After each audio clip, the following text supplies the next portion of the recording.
ಪಾಟೀಲರನ್ನ ನಿಗಮಮಂಡಲದ ಅಧ್ಯಕ್ಷರನ್ನಾಗಿ ಮಾಡಿದ್ದಾರೆ. ಇದ್ರ ಬಗ್ಗೆ ನಿಮ್ಮ ಒಂದು ಅನಿಸಿಕೆ ಹೇಳಿ. ಇವತ್ತು ರೋಣ ಮತಕ್ಷೇತ್ರದ ಸನ್ಮಾನ್ಯ GS ಪಾಟೀಲರು ಮತಕ್ಷೇತ್ರದಲ್ಲಿ ಇವತ್ತು ಯಾವ ಜಾತಿ ಭೇದ ಮರೆತು ಇವತ್ತು ಸುಮಾರು 25,000 ಮತಗಳಿಂದ ಸನ್ಮಾನ್ಯ GS ಪಾಟೀಲರು ಆರಿಸ್ತಾರೆ. ಇವತ್ತು ಅಧಿಕ ಮತಗಳಿಂದ ಆರಿಸ್ತಾರೆ. ಇವತ್ತು ಪಕ್ಷದಲ್ಲಿ ಜಿಲ್ಲಾಧ್ಯಕ್ಷರಾಗಿ ಸೇವೆ ಮಾಡಿ ಪಕ್ಷದ ಹಿರಿಯ ಒಬ್ಬರು MLA ಆಗಿ ಇವತ್ತೇನು 4ನೇ ಬಾರಿಗೆ ಸನ್ಮಾನ್ಯ GS ಪಾಟೀಲರು ಆರಿಸ್ಬೋದು. ಇವತ್ತು ಅನೇಕ ಅವರು ಈ ರಾಜ್ಯದ ಉದ್ದಗಲಕ್ಕೂ ಸನ್ಮಾನ್ಯ GS ಪಾಟೀಲರು ಕೊಡುಗೆ ಭಾಳ. ಇವತ್ತು ಅನೇಕ ಕ್ಷೇತ್ರಗಳಲ್ಲಿ ಗೆಲ್ಲಿಸುವಲ್ಲಿ ಯಶಸ್ವಿಯಾಗಿದ್ದಾರೆ. ಅವರಿಗೆ ನಿಗಮ ಮಂಡಳಿಕಿನ ಈ ಬಾರಿ ಇವತ್ತು ರಾಜ್ಯ ಸಚಿವ ಸ್ಥಾನ ಕೊಡಬೇಕಾಗಿತ್ತು. ಅನಿವಾರ್ಯ ಕಾರಣದಿಂದ ಸನ್ಮಾನ್ಯ GS ಪಾಟೀಲರು ನಿಗಮ ಮಂಡಳಿ ಅಧ್ಯಕ್ಷರಿಗೆ ನಿರ್ಮಾಣಗಳಲ್ಲಿ ಇವತ್ತು ಲೋಕಸಭಾ ಇರ್ಬೋದು, ಜಿಲ್ಲಾ ಪಂಚಾಯತ್ ಇರ್ಬೋದು, ತಾಲೂಕ್ ಪಂಚಾಯತ್ ಇವತ್ತು ಸನ್ಮಾನ್ಯ GS ಪಾಟೀಲರು ಏನು ಪಕ್ಷವನ್ನು ಹೆಗಲಿಗೆ ಹಾಕೊಂಡಾರ ಅವ್ರು ಎಂದೂ ಬಿಟ್ಕೊಟ್ಟಿದ್ರು. ಅಂತ ಒಬ್ಬ ನಾಯಕ ಇವತ್ತು ಅಧ್ಯಕ್ಷರಾಗಿದ್ದು ನಮ್ಮ ಮತಕ್ಷೇತ್ರದಲ್ಲಿ ಎಲ್ಲರಿಗೂ ಬಹಳ ಸಂತೋಷವಾಗಿದೆ. ಸನ್ಮಾನ್ಯ HK ಪಾಟೀಲ್ ಸಾಹೇಬರು ಬಂದಿದ್ರು, ಪೂಜೆಯಲ್ಲಿ ಪಾಲ್ಗೊಂಡಿದ್ದಾರೆ. ಅನೇಕ ಹಿರಿಯರು ಇವತ್ತು ನಮ್ಮ ಜಿಲ್ಲೆಯ ಎಲ್ಲ ಹಿರಿಯರು, ಮಹಿಳೆಯರು ಇವತ್ತು ಈ ಕಾರ್ಯಕ್ರಮದಲ್ಲಿ ಯಶಸ್ವಿಯಾಗಿ ಸನ್ಮಾನ್ಯ GS ಪಾಟೀಲರಿಗೆ ಒಂದು ಶಕ್ತಿಯನ್ನು ಕೊಟ್ಟಿದ್ದಾರೆ ಅಂತ ಹೇಳಿ ಬಹಳ ಹೇಳ್ಬೋದು. ಬಳೆಯಾಲೂರು ಬ್ಲಾಕ್ ಮಾಜಿ ಅಧ್ಯಕ್ಷರು ನಂಗನರೆಡ್ಡಿ ಅಂತೇಳಿ ರೋಣ ಮತಕ್ಷೇತ್ರದ ನಾವು ಒಬ್ಬ ಮತದಾರರು. ನಮ್ಮ GS ಪಾಟೀಲ್ ಸಾಹೇಬರು ಇದು 4ನೇ ಪೀರ್ಡ್ ಭೂತಪೂರ್ವವಾದ 25,000 ಮತಕ್ಕಿಂತಲೂ ಹೆಚ್ಚಿನ ರೀತಿಯ ಬಹುಮತ ಪಡೆದು ಆರಿಸಿ ಬಂದರೆ. ನಮಗೆಲ್ಲ ಆಸೆ ಇರೋದು ಸಚಿವ ಸ್ಥಾನ ಕೊಡ್ತಾರಂತ ಆಸೆ ಇತ್ತು ಆರಿಸಿ ಬಂದ್ಕೊಳ್ಳೆ. ಆದರೆ ಅನಿವಾರ್ಯ ಕಾರಣದಿಂದ ಯಾವುದೇ ರೀತಿ ಒಂದು ಕಾರಣಗಳು ಮುಖಾಂತರ ನಮಗೆ ಆ ಸಚಿವ ಸ್ಥಾನ ತಪ್ಪಿದೆ. ಆದರೆ ಇವಾಗೆ ನಮಗೆ ಈ ಒಂದು ನಿಗಮದ ಅಧ್ಯಕ್ಷ ಸ್ಥಾನ ಕೊಟ್ಟಿದ್ದಾರೆ. ಯಾಕಂದರೆ ನಮ್ಮ GS ಪಾಟೀಲ್ ಸಾಹೇಬರು ಎಲ್ಲ ಜನಾಂಗದ ಪ್ರೀತಿಯ ಪಾತ್ರರಾಗಿದ್ದಾರೆ. ಅವರಿಗೆ ಅಪಾರವಾದ ಆಡಳಿತ ಅನುಭವ ಇದೆ. ಈ ಒಂದು ಅವರ ಆಡಳಿತ ಅನುಭವದ ಸೇವೆ ನಮ್ಮ ರಾಜ್ಯಕ್ಕೆ ಸಿಗಬೇಕಾಗಿತ್ತು ಸಂಪೂರ್ಣವಾಗಿ. ಆದರೆ ಒಂದು ಈ ನಿಗಮಕ್ಕೆ ಅವರು ಸಲ್ಲಿಸ್ತಾ ಇದ್ದಾರೆ. ಮುಂದಿನ ದಿನಮಾನಗಳಲ್ಲಿ ಮಾತ್ರ ನಾವು ಸಚಿವ ಸ್ಥಾನದ ಪ್ರಬಲ ಆಕಾಂಕ್ಷಿಗಳಿದ್ದೀವಿ. ಅದಕ್ಕಾಗಿ ನಮ್ಮ ಹೈಕಮಾಂಡ್ ಅವರ ಒಂದು ಹಿರಿತನವನ್ನು, ಅವರ ಆಡಳಿತ ಅನುಭವವನ್ನು ಪರಿಗಣಿಸಿ ಮುಂದಿನ ದಿನಗಳಲ್ಲಿ ಸಚಿವ ಸ್ಥಾನ ಸಿಗ್ತೈತೆ ಅಂತ ತಿಳ್ಕೊಂಡು ಈ ಒಂದು ಶುಭ ಸಮಾರಂಭಕ್ಕೆ ಆಗಮಿಸಿ ನಮ್ಮ GS ಪಾಟೀಲ್ ಸಾಹೇಬರು ನಿಗಮದ ಅಧ್ಯಕ್ಷರಾಗಿದ್ದಕ್ಕೆ ಅವರಿಗೆ ಶುಭ ಹಾರೈಸಿ ನನ್ನ ವಂದನೆಗಳನ್ನು ತಿಳಿಸ್ತಾ ಇದ್ದೀನಿ. ನಾನು RM ರಾವಾಗಿ ವಕೀಲರು, ಮಾಜಿ ಅಧ್ಯಕ್ಷರು ರೋಣ ನ್ಯಾಯವಾದಿಗಳ ಸಂಘ. ಇವತ್ತು ಸನ್ಮಾನ್ಯ GS ಪಾಟೀಲ್ ಶಾಸಕರು, ಜನಪ್ರಿಯ ಶಾಸಕರು, ಇವರಿಗೆ ನಮ್ಮ ನಿಗಮಮಂಡಳಿ ಅಧ್ಯಕ್ಷ ಸ್ಥಾನ ಸಿಕ್ಕಿದ್ದು ಭಾಳ ಸಂತೋಷದ ವಿಷಯ. ಆದರೆ ಅವರ ಏನೈತೆ ಹಿರಿತನಕ್ಕೆ ಏನೈತಂದ್ರೆ ಸಚಿವ ಸ್ಥಾನ ಕೊಡಬೇಕಾಗಿತ್ತು. ನಮ್ಮೆಲ್ಲ ಆಸೆ ಇತ್ತು, ನಮ್ಮ ರೋಣ ಮತಕ್ಷೇತ್ರದ ಎಲ್ಲ ಜನತೆಯ ಆಸೆ ಅವರಿಗೆ ಸಚಿವ ಸ್ಥಾನ ಕೊಡಬೇಕಂತ. ಯಾಕಂದ್ರೆ ಒಂದು ಇಡೀ ವಯಸ್ಸಿನ ಸಹ ಅವರ ಹುಮ್ಮಸ್ಸು ಮತ್ತು ಎಲ್ಲರನ್ನು ಹೊಂದಿಕೊಂಡು ಹೋಗುವಂಥ ಸ್ವಭಾವ ನೋಡಿದ್ರೆ ಅವ್ರಿಗೆ ಸಚಿವ ಸ್ಥಾನ ಕೊಡೋದು ಭಾಳ ಯೋಗ್ಯ. ನಮ್ಮ ತಾಲೂಕಿಗೆ ಸಚಿವ ಸ್ಥಾನ ಒಮ್ಮೆ ಸಿಕ್ಕಿಲ್ಲ. ಮತ್ತು ಹಿರಿಯರು ಮತ್ತು ಅನುಭವಿ ರಾಜಕಾರಣಿಗಳು ಅವ್ರಿಗೇನೈತಂದ್ರೆ ಸಚಿವ ಸ್ಥಾನ ಕೊಟ್ಟರೆ ಯೋಗ್ಯ ಆಗುತ್ತೆ ಅಂತ ನಮ್ಮ ರೋಣ ಮತಕ್ಷೇತ್ರ ಎಲ್ಲರೂ ಅಭಿಪ್ರಾಯ ಇದೆ. ಇವತ್ತೇನಂತ ನಿಗಮ ಮಂಡಳಿ ಕೊಟ್ಟಿದ್ದಾರೆ, ಇದು ಸಂತೋಷವಿದೆ ವಿಚಾರ. ಇದೇ ರೀತಿ ಅವ್ರಿಗೆ ಸಚಿವ ಸ್ಥಾನ ಕೊಟ್ಟರೆ ಮುಂದಿನ ದಿನಮಾನದಲ್ಲಿ ಇನ್ನೂ ಹೆಚ್ಚು ಕೆಲಸ ಮಾಡಲಿಕ್ಕೆ ಅವ್ರಿಗೆ ಅನುವಾಗುತ್ತೆ. ಅವರಿಗೆ ಆರೋಗ್ಯ ಭಾಗ್ಯ ಎಲ್ಲ ಭಗವಂತ ಕೊಟ್ಟು ಹಾರೈಸಿದೆ ಅಂತ ಹೇಳುತ್ತಾ ಸನ್ಮಾನ್ಯ ರೋಣ ಮತಕ್ಷೇತ್ರದ ಅಭಿವೃದ್ಧಿ ಹರಿಕಾರರು, ನಮ್ಮೆಲ್ಲರ ನೆಚ್ಚಿನ ನಾಯಕರು GS ಪಾಟೀಲ್ ಸಾಹೇಬರಿಗೆ ಇವತ್ತು ನಮ್ಮ ರೋಣ ಮತಕ್ಷೇತ್ರದ ವತಿಯಿಂದ ಅಭಿನಂದನೆಗಳನ್ನು ಈ ಸಂದರ್ಭದಲ್ಲಿ ನಾವೆಲ್ಲ ಮಹಿಳೆಯರು ಹೇಳಕ್ಕೆ ಬಯಸ್ತೀವಿ. ಯಾಕಂದ್ರೆ ಅತ್ಯಂತ ಶ್ರಮಜೀವಿಗಳು ನಮ್ಮ ರೋಣ ಮತಕ್ಷೇತ್ರದ GS ಪಾಟೀಲ್ ಸಾಹೇಬರು. ಅಂಥವ್ರಿಗೆ ಇವತ್ತು MLA ರಾಗಿ ಆರಿಸಿ ಬಂದ ಮೇಲೆ ನಿಗಮ ಮಂಡಳ ಖನಿಜ ಮತ್ತು ಸಂಪನ್ಮೂಲ ನಿಗಮ ಮಂಡಳಿ ಅಧ್ಯಕ್ಷರನ್ನಾಗಿ ಅವರಿಗೆ ಅಧಿಕಾರ ಇವತ್ತು ಸ್ವೀಕಾರ ಮಾಡ್ಯಾರ. ಅವರಿಗೆ ಎಲ್ಲವೂ ಮುಂದಿನ ದಿನಮಾನಗಳಲ್ಲಿ ಆ ದೇವರು ಆಯುಷ್ಯ ಆರೋಗ್ಯ ಅಭಿವೃದ್ಧಿಯ ಪಥದತ್ತ ಸಾಗಲಿ ಅಂತ ಹೇಳಿ ನಾವೆಲ್ಲರೂ ಶುಭ ಹಾರೈಸಿ, ಮುಂದಿನ ದಿನಮಾನಗಳಲ್ಲಿ ನಮ್ದು ಇನ್ನೂ ಒಂದು ಬೇಡಿಕೆ ಇದೆ ರೋಡ್ ಮತಕ್ಷೇತ್ರದ್ದು. ನಮ್ಮ GS ಪಾಟೀಲ್ ಸಾಹೇಬರಿಗೆ ಸಚಿವ ಸ್ಥಾನವನ್ನು ನೀಡಲೇಬೇಕಂತ ಹೇಳಿ ನಾವೆಲ್ಲ ರೋಡ್ ಮತಕ್ಷೇತ್ರದ ಅವರ ಕಾರ್ಯಕರ್ತರು ಈ ಸಂದರ್ಭದಲ್ಲಿ ನಾವು ಸರ್ಕಾರಕ್ಕೆ ಒತ್ತಾಯವನ್ನು ಮಾಡುವುದರ ಮೂಲಕ ಮತ್ತೊಮ್ಮೆ ನಮ್ಮ GS ಪಾಟೀಲ್ ಸಾಹೇಬರಿಗೆ ರೋಡ್ ಮತಕ್ಷೇತ್ರದ ವತಿಯಿಂದ ಅಭಿನಂದನೆಗಳನ್ನು ಸಲ್ಲಿಸ್ತೇವೆ. GS ಪಾಟೀಲ್ ಸಾಹೇಬರಿಗೆ ಇವತ್ತಿನ ದಿವಸ ಅಭಿನಂದನೆ ಸಲ್ಲಿಸಲಿಕ್ಕೆ ಬಂದೇವೆ. ಸಾಮಾನ್ಯ GS ಪಾಟೀಲ್ ಹಿರಿಯ ಮುತ್ಸದ್ದಿಗಳು ಹಾಗೂ ಒಳ್ಳೆಯ ಆಡಳಿತಗಾರರು. ಅವರಿಗೆ ಇನ್ನೂ ಸಚಿವ ಸ್ಥಾನ ಕೊಡಬೇಕಾಗಿತ್ತು. ಆದರೆ ಅವರು ಖನಿಜ ಮತ್ತು ಸಂಪನ್ಮೂಲ ಇಲಾಖೆಯನ್ನು ಕೊಟ್ಟಿದ್ದಾರೆ. ಈ ಒಂದು ನಿಗಮದಲ್ಲಿ ಒಳ್ಳೆ ಕೆಲಸ ಮಾಡ್ತಾರೆ. ಮತ್ತು ಮುಂದಿನ ದಿನಮಾನದಲ್ಲಿ ಅವ್ರಿಗೆ ಸಚಿವ ಸ್ಥಾನ ಕೊಡಬೇಕು. ನಾನು ಧಾರವಾಡ ಜಿಲ್ಲಾ ಪಂಚಾಯತಿ ಮಾಜಿ ಅಧ್ಯಕ್ಷೆ ಶಾಂತಮ್ಮ ಟಿಕಲ್ ಅಂತೇಳಿ, ನನ್ನ ಅಧ್ಯಕ್ಷತೆ ಇದ್ದಾಗ ರೋಣು ಕೂಡ ನನ್ನ ಸಂಬಂಧ ಇತ್ತು. ಅವಿಭಾಜಿತ ಜಿಲ್ಲಾ ಪಂಚಾಯತಿ ಅಧ್ಯಕ್ಷ ಇದ್ದೆ ಧಾರವಾಡ ಜಿಲ್ಲೆ. ಹೀಗಾಗಿ ನಾನು ಅವರ ಅಭಿಮಾನಿ, ಅದಕ್ಕಾಗಿ ನಾನು ಕೂಡ ಬಂದ ಅಭಿನಂದನೆ. ನಮಸ್ಕಾರ.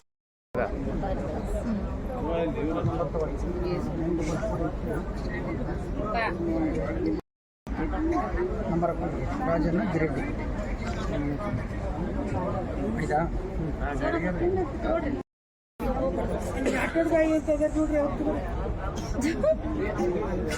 ಕೈ ಎತ್ತಿ.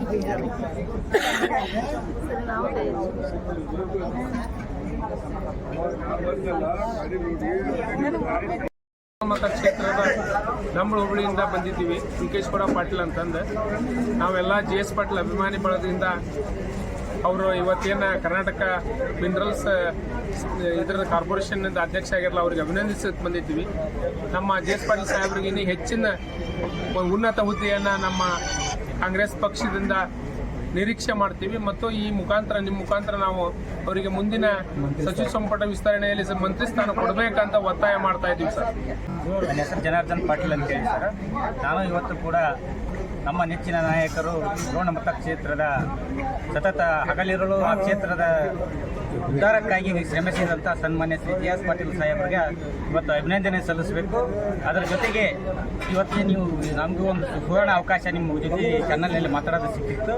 ಕಾರಣ ಇದ್ರ ಮುಖಾಂತರ ನಾವು ಸರ್ಕಾರಕ್ಕೂ ಕೂಡ ಈಗ ಒತ್ತಾಯ ಮಾಡ್ತೀವಿ. ಈಗೇನಾಗೈತಪ್ಪ ಅಂದ್ರೆ ಅವ್ರಿಗೆ ಒಂದು ನಿಗಮ ಮಂಡಳಿ ಕೊಟ್ಟರೆ ಅದು ಸಂತೋಷದಿಂದ ಸ್ವೀಕರಿಸ್ತೀವಿ. ಬಟ್ ಆದ್ರೆ ಅವರ ಯೋಗ್ಯತೆ ಘನತೆಗೆ ಮತ್ತು ಅವ್ರು ಮಾಡ್ತಕ್ಕಂಥ ಕೆಲಸಕ್ಕೆ ಇನ್ನೂ ಸರ್ಕಾರ ಹೆಚ್ಚಿನ ರೀತಿ ಒಳಗೆ ಅವ್ರನ್ನ ಮಂತ್ರಿ ಮಂಡಲದಲ್ಲಿ ಮಾಡಬೇಕು ಅನ್ನೋದು ನಮ್ಮ ಕ್ಷೇತ್ರದ ಸಂಪೂರ್ಣ ಬಡವ ಮತ್ತು ದೀನ ದಲಿತರು ಎಲ್ಲರ ಒತ್ತಾಯ ಮೇರೆಗೆ ಮತ್ತೊಮ್ಮೆ ಸರ್ಕಾರಕ್ಕೆ ನಾವು ಒತ್ತಾಯ ಮಾಡಿ ನಿಮ್ಮ ಮೂಲಕ ನಮ್ಮ ಚಾನಲ್ ಮುಖಾಂತರ ನಾವು ಸರ್ಕಾರಕ್ಕೆ ಸನ್ಮಾನ್ಯ GS ಪಾಟೀಲ್ರನ್ನ ಇನ್ನೂ ಸಚಿವ ಸ್ಥಾನಕ್ಕೆ ಮಂತ್ರಿ ಮಂಡಲದಲ್ಲಿ ಸೇರ್ಪಡೆ ಮಾಡಬೇಕು ಅಂತೇಳಿ ಈ ಮುಖಾಂತರ ಸರ್ಕಾರಕ್ಕೆ ನಾವು ಎಲ್ಲ ಕ್ಷೇತ್ರದ ಜನತೆ ಪರವಾಗಿ ಒತ್ತಾಯ ಮಾಡ್ತೀವಿ.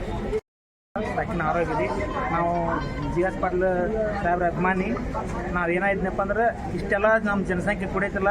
ನಾವು ಬರೀ ಇದು ಏನು ಭಾಳ ನಮ್ಮದು 100 ಚಿಲ್ಲರೆ ಹಳ್ಳಿಗೆ ಬರ್ತವೆ. ಇದು ನಮ್ಮ GS ಪಾಟೀಲ್ ಸಾಹೇಬ್ ಕೊಟ್ಟಿದ್ದು ಇದು ನಿಗಮ ನಮ್ಗೆ ಸೀಮಿತ ಅಲ್ಲ. ನಮ್ಗೆ ಉನ್ನತ ಒಂದು ಸಚಿವ ಸ್ಥಾನ ಕೊಡಬೇಕು ಅಂದ್ರಪ್ಪ ಅಂದ್ರೆ ಅವರು ನಮ್ಮ GS ಪಾಟೀಲ್ ಸಾಹೇಬ್ರು ಎಂಥರದಾರಂತಂದ್ರೆ ಪೂಜೆ ಸ್ವಭಾವದವ್ರು. ಅವರು ಏನಾಯ್ತನಪ್ಪ ಅಂದ್ರೆ ಬರೀ ಬಡವ್ರ ಬಗ್ಗೆ ದೀನ ದಲಿತರ ಬಗ್ಗೆ ಏನಾಯ್ತನಪ್ಪ ಅಂದ್ರೆ ಅವರು ಅವಕಾಶವಾದಿಗಳಲ್ಲ. ಅವರೆಲ್ಲರಿಗೆ ಸಮಾರೀತಿಯವಾಗಿ ನಮ್ಮನ್ನು ಎಲ್ಲರನ್ನ ಬಡವ್ರನಲ್ಲಿ ದೀನ ದಲಿತರನ್ನಾಗಿ ಎಲ್ಲರನ್ನ ಪಕ್ಷಾತೀತವಾಗಿ ಎಲ್ಲರೂ ಕಾಣ್ತಕ್ಕಂಥ ಒಂದು ಅಭಿಮಾನಿಗಳು, ಅವ್ರ ಪೂಜ್ಯರು. ಅವರಿಗೆ ಇನ್ನೊಂದು ನಮ್ಮ ನೋವಿನ ಸಂಗತಿ ಏನಂತಂದಪ್ಪ ಅಂದ್ರೆ ನಮ್ಗೆ ಅವರು ಅತಿ ಒಳ್ಳೆಯ ಜನರ ಹಿತಗೋಸ್ಕರ ಬಡ್ದಾಡ್ತಕ್ಕಂಥ ಒಬ್ಬ ಧೀಮಂತ ನಾಯಕರವರು. ಅವ್ರು ಹೆಚ್ಚಿನ ಸ್ಥಾನಮಾನ ಸಿಗ್ಬೇಕಂತಂದಪ್ಪ ಅಂದ್ರೆ ಬಡವರಿಗೆಗೋಸ್ಕರ ಅವರು ಏನಾರ ತ್ಯಾಗ ಮಾಡ್ಬೇಕಂತಂದಪ್ಪ ಅಂದ್ರೆ ಅವ್ರ ಸಚಿವ ಸಂಪುಟ ಸ್ಥಾನ ಕೊಡಲೇಬೇಕಂತಂದು ನಾವು CM ಸಿದ್ದರಾಮಯ್ಯ ಸಾಹೇಬರಲ್ಲಿ ವಿನಂತಿಪೂರ್ವಕವಾಗಿ ವಿನಯಪೂರ್ವಕವಾಗಿ ನಾವು ಕಳಕಳಿ ಅಂತ ಬೇಡಿಕೊಂತೀವಿ. ನಮ್ಮ GS ಪಾಟೀಲ್ ಸಾಹೇಬರಿಗೆ ಏನಾಯ್ತು ಇದು ನಿಗಮ ಮಂಡಳಿ ನಮ್ಗೆ ಸೂಕ್ತ ಅಲ್ಲ, ನಮ್ಗೆ ಸಚಿವ ಸಂಪುಟ ಸ್ಥಾನ ಕೊಡಲೇಬೇಕಂತಂದು ಅವರಲ್ಲಿ ಒತ್ತಾಯಪೂರ್ವಕವಾಗಿ ಕಳಕಳಿ ವಿನಂತಿ ಪೂರ್ವಕವಾಗಿ ವಿನಂತಿ ಮಾಡ್ಕೊಂತೀವಿ.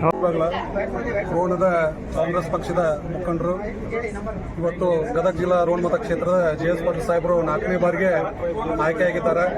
ಹಿರಿಯರು ಮುತ್ಸದ್ದಿಗಳು ಅವರಿಗೆ ಇವತ್ತು ನಿಗಮ ಮಂಡಳಿಯ ಅಧ್ಯಕ್ಷರಾಗಿ ಅಧಿಕಾರವನ್ನು ಸ್ವೀಕಾರ ಮಾಡಿದ್ದಾರೆ. ಅದು ಹೈಕಮಾಂಡದ ಆದೇಶದ ಮೇರೆಗೆ ಅವರು ಈ ಅಧಿಕಾರವನ್ನು ಸ್ವೀಕಾರ ಮಾಡಿದ್ದಾರೆ. ಯಾಕಂದ್ರೆ ಅವ್ರು ಬಹಳ ಮುಗ್ಧರಾಗಿದ್ದಾರೆ. ಅವ್ರಿಗೆ ನಿಜವಾಗ್ಲೂ ಅವರ ಹಿರಿತನಕ ಅವರ ಕಾಂಗ್ರೆಸ್ ಪಕ್ಷಕ್ಕೆ ಸಲ್ಲಿಸತಕ್ಕಂಥ ಸೇವೆಯನ್ನು ನೋಡಿದ್ರೆ ಅವರಿಗೆ ಸಚಿವ ಸ್ಥಾನವನ್ನು ಕೊಡಬೇಕಾಗಿತ್ತು. ಅನಿವಾರ್ಯ ಕಾರಣಗಳಿಂದ ಹೈಕಮಾಂಡದ ನಿರ್ದೇಶನದ ಮೇರೆಗೆ ಅವರು ಈ ಅಧ್ಯಕ್ಷ ಸ್ಥಾನವನ್ನು ಸ್ವೀಕಾರ ಮಾಡಿದ್ದಾರೆ. ಮುಂದಿನ ದಿನಮಾನಗಳಲ್ಲಿ ರಾಜ್ಯದ ಮುಖ್ಯಮಂತ್ರಿಗಳಾಗಿರ್ತಕ್ಕಂಥ ಸಿದ್ದರಾಮಯ್ಯನವರು, ಉಪಮುಖ್ಯಮಂತ್ರಿಗಳಾಗಿರ್ತಕ್ಕಂಥ DK ಶಿವಕುಮಾರ್ ಸಾಹೇಬರು ಅವರಿಗೆ ಮುಂದಿನ ದಿನಮಾನಗಳಲ್ಲಿ ಸಚಿವರಾಗಿ ಒಂದು ಅಧಿಕಾರವನ್ನು ಕೊಡಬೇಕಂತ ಅವರಿಗೆ ನಾವು ಒತ್ತಾಯ ಮಾಡ್ತಾ ಇದ್ದೇವೆ. ಕ್ಷೇತ್ರದ ಜನತೆಯ ಪರವಾಗಿ ನಿಜವಾಗ್ಲೂ ಶಾಸಕರು ಕ್ಷೇತ್ರದಲ್ಲಿ ಮತ್ತು ಜಿಲ್ಲೆಯ ಅಧ್ಯಕ್ಷರಾಗಿ ಈಗ 4 ವರ್ಷಗಳಿಂದ ತುಂಬಾ ಉತ್ತಮವಾದಂತಹ ಒಂದು ಕೆಲಸವನ್ನು ಮಾಡಿ ಅವರು ಮೊನ್ನೆ 25,000 ಮತಗಳ ಅಂತರದಿಂದ ಆರಿಸಿ ಬಂದಿದ್ದಾರೆ. ಅದಕ್ಕೆ ಅವ್ರಿಗೆ ಹಿರಿಯತನಕ ಬೆಲೆ ಕೊಟ್ಟು ನಮ್ಮ ಸರ್ಕಾರದ ಗಣ ಸರ್ಕಾರದ ಸಿದ್ದರಾಮಯ್ಯನವರು ಹಾಗೂ DK ಶಿವಕುಮಾರ್ ಸಾಹೇಬರು ಅವರಿಗೆ ಸಚಿವ ಸ್ಥಾನವನ್ನು ಕೊಡಬೇಕಂತೇಳಿ ಕ್ಷೇತ್ರದ ಜನರ ಪರವಾಗಿ ಒತ್ತಾಯ ಮಾಡ್ತಾ ಇದ್ದೇವೆ. ವಿಧಾನಸಭಾ ಕ್ಷೇತ್ರದ ಸನ್ಮಾನ್ಯ ಶ್ರೀ JS ಪಾಟೀಲ್ ಸಾಹೇಬರ ಅಪ್ಪಟ ಅಭಿಮಾನಿಗಳಾದಂಥ ನಾವು ಮಾನ್ಯ ಈ ಗಣ ಸರ್ಕಾರಕ್ಕೆ ಮಾನ್ಯ ಮುಖ್ಯಮಂತ್ರಿಗಳಾದ ಸನ್ಮಾನ್ಯ ಶ್ರೀ ಸಿದ್ದರಾಮಯ್ಯ ಸಾಹೇಬರಿಗೆ ಹಾಗೂ ಮಾನ್ಯ KPCC ಅಧ್ಯಕ್ಷರಾದಂಥ ಸನ್ಮಾನ್ಯ ಶ್ರೀ DK ಶಿವಕುಮಾರ್ ಸಾಹೇಬರಿಗೆ ಒಂದು ನಮ್ಮ ಮತಕ್ಷೇತ್ರದ ಪರವಾಗಿ, ನಮ್ಮ ಗದಗ ಜಿಲ್ಲೆಯ ಪರವಾಗಿ ಒಂದು ಮನವಿಯನ್ನು ಮಾಡ್ಕೊತೀವಿ. ಏನಪ್ಪಾ ಅಂದ್ರೆ ಸುಮಾರು 40ರಿಂದ 45 ವರ್ಷಗಳಿಂದ ಕಾಂಗ್ರೆಸ್ ಪಕ್ಷದ ನಿಷ್ಠಾವಂತ ಕಾರ್ಯಕರ್ತರಾಗಿ ಸನ್ಮಾನ್ಯ ಶ್ರೀ ಸಾಮಾನ್ಯ ಕಾರ್ಯಕರ್ತರಾಗಿ ಸನ್ಮಾನ್ಯ ಶ್ರೀ JS ಪಾಟೀಲ್ ಸಾಹೇಬರು ಕಾಂಗ್ರೆಸ್ ಪಕ್ಷದ ಸೇವೆಯನ್ನು ಮಾಡಿದ್ದಾರೆ. ಅದಕ್ಕೆ ತಮ್ಮಲ್ಲಿ ವಿನಂತಿ ಏನಂದ್ರೆ ಮುಂದಿನ ದಿನಮಾನಗಳಲ್ಲಿ ಸನ್ಮಾನ್ಯ ಶ್ರೀ ದಲಿತರ ಬಂಧು, ಬಡವರ ಬಂಧು ಸನ್ಮಾನ್ಯ ಶ್ರೀ JS ಪಾಟೀಲ್ ಸಾಹೇಬರಿಗೆ ಮುಂದಿನ ದಿನಮಾನದಲ್ಲಿ ಸಂಪುಟ ರಚನೆಯಲ್ಲಿ ಸಚಿವ ಸ್ಥಾನ ನೀಡಬೇಕು. ಈ ಗದಗ ಜಿಲ್ಲೆಗೆ ಒಂದು ಅಭಿವೃದ್ಧಿಗೆ ಹೆಚ್ಚಿನ ಒತ್ತು ಕೊಡೋದಕ್ಕಾಗಿ ಸನ್ಮಾನ್ಯ ಸುಮಾರು 4-5 ವರ್ಷಗಳಿಂದ JS ಪಾಟೀಲ್ ಸಾಹೇಬರು ಗದಗ ಜಿಲ್ಲೆಯ ಕಾಂಗ್ರೆಸ್ ಪಕ್ಷದ ಅಧ್ಯಕ್ಷರಾಗಿ ಸಂಪೂರ್ಣವಾಗಿ ಇಡೀ ಜಿಲ್ಲೆಯ ತುಂಬಾ ಸಂಘಟಿಸಿ ಈ ಒಂದು ಜಿಲ್ಲೆಯಲ್ಲಿ 2-3 ಕ್ಷೇತ್ರಗಳನ್ನು ಕಾಂಗ್ರೆಸ್ ಪಕ್ಷ ತನ್ನ ಮರಳಿಗೆ ಹಾಕಿಕೊಂಡಿದ್ದೆ. ಅದಕ್ಕಾಗಿ ಮುಂದಿನ ದಿನಮಾನದಲ್ಲಿ ಮಾನ್ಯ ಗಣ ಸರ್ಕಾರ ಮತ್ತು ಸಿದ್ದರಾಮಯ್ಯ ಸಾಹೇಬರು ಮುಂದಿನ ಸಚಿವ ಸಂಪುಟದಲ್ಲಿ JS ಪಾಟೀಲ್ ಸಾಹೇಬರಿಗೆ ಸಚಿವ ಸ್ಥಾನ ನೀಡಬೇಕಂತ ನಮ್ಮೆಲ್ಲರ ಒಂದು ಮನವಿ ಸರ್. ಹೇಳಿ ಸರ್. ಸಂಜಯ್ ದೊಡ್ಡಮನಿ, ರೋಣ. ನಾನು ರಾಮಚಂದ್ರ ಕ್ಷೇತ್ರ. ನಾನು ಈ ಕರ್ನಾಟಕ ರಾಜ್ಯ ಸರ್ಕಾರದ ಮುಖ್ಯಮಂತ್ರಿಗಳು ಮತ್ತು ಕಾಂಗ್ರೆಸ್ ಪಕ್ಷದ ಅಧ್ಯಕ್ಷರಾದಂಥ ಶ್ರೀಮತಿ DK ಶಿವಕುಮಾರ್ ಅವರಲ್ಲಿ ನಾನು ವಿನಂತಿಸಿಕೊಳ್ಳೋದೇನಪ್ಪ ಅಂತ ಹೇಳಿದ್ರೆ, JS ಪಾಟೀಲ್ ರೋಣ ಕ್ಷೇತ್ರದ ಶಾಸಕರು ನಮ್ಮ ಒಂದು ಕರ್ನಾಟಕ ಸರ್ಕಾರದ ಅವಧಿಯಲ್ಲಿ ಶಾಸಕರಾಗಿ ಈಗ 4ನೇ ಬಾರಿ ಮುಂದುವರಿಸುವಂಥದ್ದು ಒಂದು ಹೆಮ್ಮೆಯ ವಿಷಯ.